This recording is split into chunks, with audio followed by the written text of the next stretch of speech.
ትንሣኤ ጎይታ ዘይነጽፍ ተስፋ ትንሣኤ ናይ ጎይታናን ኣምላኽናን መድሓኒናን ኢየሱስ ክርስቶስ ክሓስብ እንከለኹ ልበይ ብተስፋ ይመልእ። መወዳእታ ዘይብላ ማንም ዘይስዕራ ማንም ዘይወዳደራ ዘላለማዊ ተስፋ። እዛ ተስፋ እዚኣ ንኹሉ ብክርስቶስ ዝኣመነ ሰብ ብማዕረ እትባጻሕ ኣብ ኩሉ ክፋላት ናብራ ናይ ወዲ ሰብ ህይወት እትዘርእ ግዜን ኩነታትን ዘይስዕራ ብህይወት እንከለና ከምኡውን ምስ ሞትና እተገልግል ብኸምኡ ብነፃ ንክርስቶስ ኢየሱስ ብምእማን ጥራይ እትርከብ ህያው ተስፋ እያ። ተስፋ ትንሣኤ ኣብ ምድሪ ኣብ መጽሓፍ ሮሜ ምዕራፍ 8 ፍቕዲ 11 ናይ እቲ ንኢየሱስ ካብ ሞታት ዘተንስአ መንፈስ ኣባኻትኩም ሓዲሩ እንተኣልዩ ግና እቲ ንክርስቶስ ኢየሱስ ካብ ሞታት ዘተንስኦ ንሱ ነቲ መዋቲ ስጋኹም እውን በቲ ኣባኻትኩም ሓዲሩ ዘሎ መንፈሱ ገይሩ ህያው ክገብሮ እዩ ይብለና። እቲ ንኢየሱስ ካብ ሞታት ዘተንስኦ መንፈስ ወትሩ ምስ መንፈስና ኮይኑ እዩ ዝዓይ ነቲ መዋቲ ስጋና ምስ ሓጢኣቱ ብናይ ድሕነት ተስፋ እናሐደሰ ህያው ይገብሮ። እዚ ንሞት ዘሰዓረ ንሲኦል ዝደፈረ ምርኮ ዝማረኸ ንሰይጣን ኣብ ማዕሙቕ ሲኦል ዝኣሰረ መንፈስ ትንሣኤ ሎሚ እውን ምስ መንፈስና ኮይኑ ይዓይሎ። ትቃሉ ዝነግረና እውን ንስጋና ካብ ሓጢኣት እናንጽሐ ህያው ይገብሮ።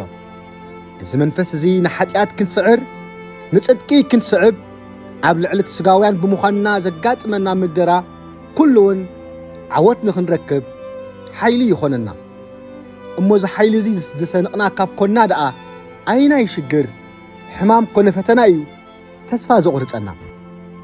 እቲ ናይ ኩነታትና ሓይሊ ኸ ካብቲ ናይ ትንሣኤ ሓይሊ ዶ ይዓቢ እዩ? ኣይወዳደርን እዩ። እሞ ንምንታይ ደኣልና ተስፋ ንቖርፅ? ስለዚ በዚ ናይ ትንሣኤ ቅንያት ጎይታ ነቲ ብሞቱ ትንሣኤ ዝሃበና ዓወት ከም ሓይልና ሰኒቕና ምስቲ ምሳና ኮይኑ ዝዓይ መንፈስ ኣምላኽ ብሓባር ክንዓይ የዘኻኽረና ኣሎ። ኣዒንትና ካብቲ ከሊሉና ዘሎ ዓንኬል ኣልዒልና ናብቲ ምእንተና ክብል ዝሞተን ዝተንስአን ጎይታ ንጠምት።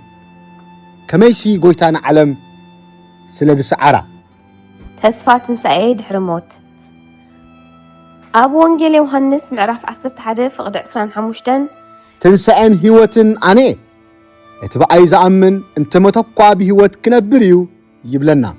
ንክርስቶስ ኣሚንና ክሳብ ዕለተ ሞትና ብእምነት ምስ እንነብር ዘለና ተስፋ መጽሓፍ ቅዱስ ብንጹር ኣቐሚጥዎ ኣሎ። ድሕሪ ሞት ዝርከብ ህይወት ኣብ ቅድሚ ኣምላኽ ምስ ቅዱሳኑ ብዝማሬን ኣምልኾን ቅድስናን ዝንበር ብኣእምሮ ሰባት ዘይግለጽ ረዚን ዘይምጽምሉ ዘለዓለማዊ ክብሪ ጎይታ ነቶም ብእኡ ዝኣመኑ ኩሎም ኣታ ናይ ኣቦይ ውሉድ ንዓነት ኣምላኽ ነቶም ቅዱሳኑ ዘዳለዎ ዘለዓለማዊ ዓስቢ ውረስ እናበለ ብኽብሪ ይቅበሎም እዩ። ከምኡውን እቲ ብተስፋ እንጽበዮ ጎይታና ነቶም ሓጣንን ጻድቃንን ንኽፈሊ ብኽብሪ ክምለስ እዩ። ሃዋርያት ጎይታ ክዓርግ ምስ ረኣዩ ምናልባት ዳግም ዘይርእይዎ መሲልዎም እናቓዘኑ ናብ ሰማይ ይጥምቱ ነበሩ። መላእኽቲ ተገሊጾም ግን ኣቱም ሰብ ገሊላ ስለምንታይ ናብ ሰማይ እናጠመጥኩም ደው ኢልኩም ዘለኹም? እዚ ካባኻትኩም ናብ ሰማይ ዝዓረገ ኢየሱስ ከምቲ ናብ ሰማይ ዓርግ ከሎ ዝረኣኹምዎ ከምኡ ገይሩ ኸዓ ክመጽእ እዩ በልዎም። ኣብ ትሕቲ ዝኾነ ኩነታት ኣምላኽ ናይ ትንሣኤኡ ተስፋ ክንዝንግዕ ኣይደልየናን እዩ። ናይ ትንሣኤኡ ተስፋ እምበኣር ኣብ ምድሪ ብትብዓትን ብእምነትን ኣሳጊሩ ንሞት ሲዒሩ ኣብ ዳግማይ ምጽኣት ጎይታ ከይሓፈርና ብትብዓት ማራናታ ክንብል ዘኽእል ብርቱዕ ሓይሊ እዩ። ነዚ ተስፋ እዚ ብዕምቆት ክንርድኦ ብርሃን ትንሣኤኡ ኣብ ልቢ ኩላትና ይብርህ። ትንሣኤ ከልዕለ ኣመነ ብርሃን